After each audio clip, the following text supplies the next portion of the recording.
9 to 5 job छोड़कर freelancing शुरू किया, पर अब लगता है ये सब धोखा है। तो आज हम आपको बताएंगे कि एक्चुअली में फ्रीलांसिंग है क्या। सोचो कैसा लगेगा कि आप एकदम फ्री होकर काम कर रहे हो, ना आपको किसी को जवाब देना पड़ेगा और ना ही आपके पास कोई टाइम का प्रेशर होगा। Just like be your own boss. It sounds good right, but the truth is कि फ्रीलांसिंग में आपके मल्टीपल बॉसेस होते हैं और ये बॉसेस होते हैं आपके क्लाइंट्स। कभी कभी इन क्लाइंट्स को हैंडल करना आपके लिए बहुत ज़्यादा हेक्टिक भी हो सकता है, क्योंकि जब आप फ्रीलांसिंग कर रहे हो तब आपको मल्टीपल रोल्स प्ले करने होते हैं। आप सेल्स पर्सन भी होते हो, अकाउंटेंट भी होते हो, कस्टमर रिलेशनशिप मैनेजर भी होते हो। बेसिकली आपको एक ऑलराउंडर की तरह काम करना पड़ता है। Let me give you an example.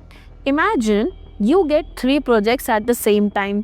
हर एक क्लाइंट का अपना खुद का एक डेडलाइन होता है, एक्सपेक्टेशन होता है और कम्युनिकेशन स्टाइल होता है। यू नेवर नो कि आपकी फ्रीडम आपको कब 3 अलग अलग डायरेक्शंस में जाती हुई दिखे। अब हम बात करते हैं फ्रीलांसिंग के सेकेंड कॉमन मिथ के बारे में, जो कि है जब मन करे तब काम करो। मैंने ऐसा कब कहा था? अरे नहीं, आपने कहा था। प्रैक्टिकली स्पीकिंग, अगर आपका क्लाइंट 9 to 5 वर्क करता है एंड अगर आपको उसके साथ कोऑर्डिनेट करना है तो डेफिनेटली आपको भी 9 to 5 के बीच में ही उनके साथ कोऑर्डिनेट करना पड़ेगा, वरना वो बहुत ही ज़्यादा अनप्रोफेशनल लग सकता है, right? So the reality often looks like chasing deadlines and also coordinating in different time zones with international clients, also with constant pressure. क्या पता कब आपका फ्लेक्सिबल स्केड्यूल पूरे दिन का हो जाए। Late me give you an example.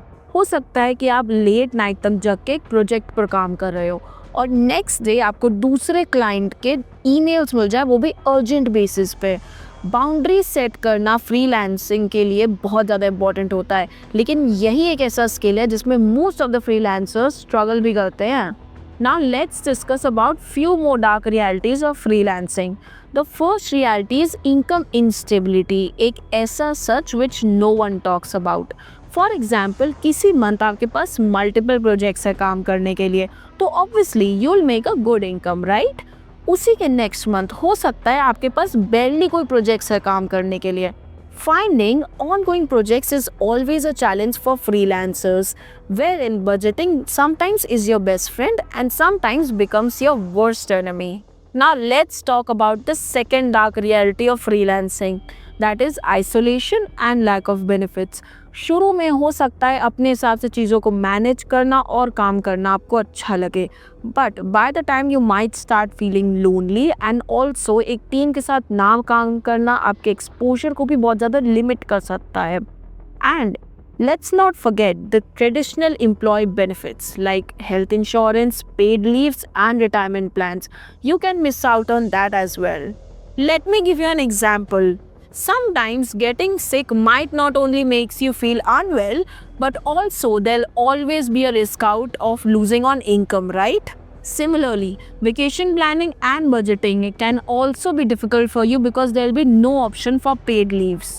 So, the real question is freelancing worth in 2025?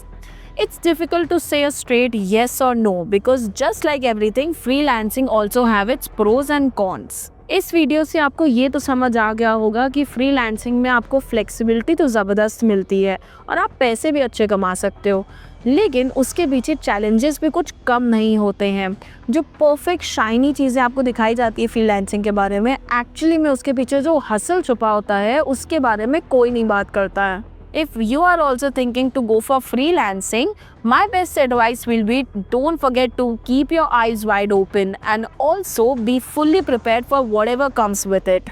So comment down below and let us know your views about it. And if you found this video helpful, don't forget to like it, share it with your friends, subscribe to our channel. Till then, keep applying and keep exploring.